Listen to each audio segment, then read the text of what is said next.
Hello everyone and welcome to the 2021 Pigsy Christmas special episode.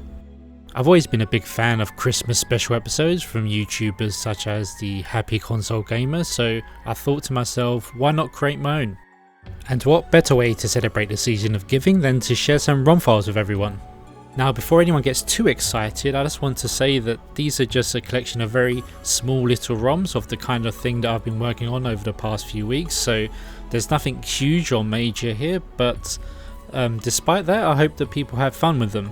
In the thumbnail you may have noticed a mock-up of a Brazilian version of the game, because we all know that Tectoy one day they're going to notice this project and they're going to smooth things over with Konami and Sega, and we're going to get an official release of that for sure, 100%. That's absolutely going to happen. I'm not just dreaming or talking nonsense. So a big thank you to Marcel Gabriel for creating that in preparation for the inevitable official release of Castlevania Symphony of the Night for the Sega Megadrive.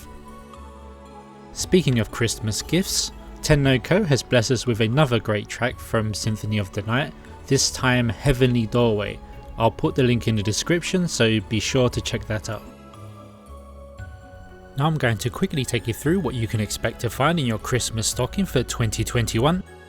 First up are a bunch of Shadow and Highlights ROMs that you can just play around with, and if you keep pressing A button you'll cycle through the different debug modes. You'll turn Shadow and Highlights on and off, then you'll alter the priorities of the different layers. If you don't know what I'm talking about now, don't worry, just head over to my video from a couple of weeks back about Shadow and Highlight modes and that will explain everything. As you can see here with the Skull Lord, you can also use the D-pad to move the character around, and for some characters you can also press the B and the C button to cycle through some animations as well.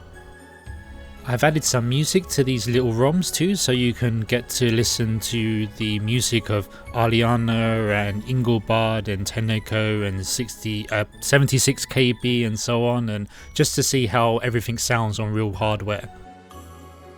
I've also included a couple of ROMs where you can control Alucard and move him around and jump and attack and so on, and I'll be really interested to get people's feedback on how he moves and controls. Now I know in terms of the jumping that's still very much a work in progress, so both the animation and the physics is a bit off there, but for the running and the stopping and the attacking, that feels okay to me, so I'll be interested in getting the feedback of other people too, just to see if they think the running speed and the attacking speed and the way the attacks and the running feels, whether it feels like the original, whether it feels good or not. I also have some Shinobi stuff, such as a little demo of this first level. Unfortunately there are no enemies so far, but you can jump around the cars and so on. If you fall in between, then the game will just reset itself and you can start again. Eventually if you keep walking to the right, you'll transition into the next screen with the buildings. The build here is still using the old collision code that I had before I did the changes in the recent Castlevania videos, so I will be implementing those changes for Shinobi too, and the animation needs a lot of work. I'm going to go through the same process I went through with Alucard just to get the animation for Shinobi working very smoothly. At the moment it's a little bit jerky. The little boss demo is even more simplistic. You can just basically just watch it play out, watch the plane get into position and the clouds zoom by, and watch the helicopter go back and forth, and eventually the helicopter's going to get stuck in this one place right here. But at least you get to listen to Ariana's great new version of Terrible Beat, which sounds absolutely fantastic. But forget about Castlevania, forget about Shinobi. I know the one game that people have been looking forward to playing most of all is my version of Squid Game. The controls in this game are very simple. Anyone who's watched the TV show probably knows what to do. You are the character in the far bottom of the screen, and once she finishes this, the doll finishes her first little dialogue, you can start moving to the right. That's the only controls there are in the game, and obviously you have to stop when she turns around, otherwise you get shot. So you know, just your average normal feel good heartwarming Christmas game. The speed of your character will get faster as time goes on, I wanted to emulate that feeling of being very cautious at first and then starting to panic and really running, and It's not a bad game, it's very simple. I hope people enjoy it. I think it's worth a couple of minutes of your time.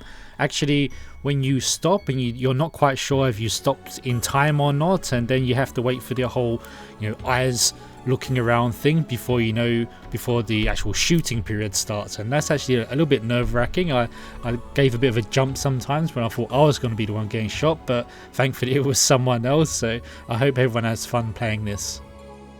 And last but not least, we have a mystery game. Now, I'm not going to say too much about this because I don't want to spoil the surprise, just to say there is a Castlevania based little mini game. You can hurt the enemies, but the enemies can't hurt you, so that's not a bug, it was just the way it was programmed. It's just a little thing. I don't want to get people too hyped about it, but it's a fun little seasonal gift that I think people will enjoy. There's nothing left for me to say except Merry Christmas and a Happy New Year to everyone. Thanks so much for your support over the past few months. 2021 has been a great year for Megadrive home development, and let's hope that 2022 will be even better. Until next time, farewell.